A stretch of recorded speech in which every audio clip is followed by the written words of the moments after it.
அனைவருக்கும் வணக்கம். இன்றைக்கி நம்ம பார்க்க போகிறது கிறிஸ்பியான உருளைக்கிழங்கு ஃப்ரைங்க. 300 கிராம் உருளைக்கிழங்கை நல்லா குட்டியாக கட் பண்ணிவிட்டு தண்ணியில் போட்டு ஒரு அரை மணி நேரம் விட்டுருங்க. அதில் இருக்கிற ஸ்டார்ச் எல்லாம் இறங்கட்டும். தண்ணியில் அரை மணி நேரம் கழித்து நல்லா பிழிஞ்சிட்டு தட்டுக்கு மாற்றிக்குவாங்க.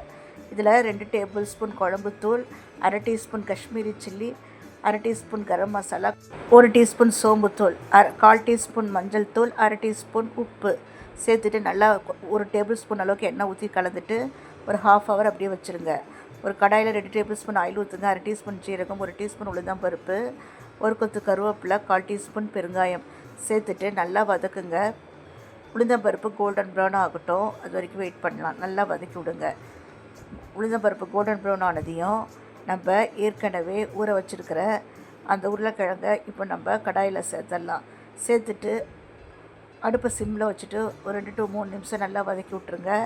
வதக்கி விட்டுட்டு சிம்மில் வச்சுட்டு மூடி போட்டு நல்லா குக் பண்ணுங்கள். அப்பப்போ ஓப்பன் பண்ணி நடுவில் ஓப்பன் பண்ணி கிளறி விடுங்க. இதே மாதிரி கிளறி விடுங்க.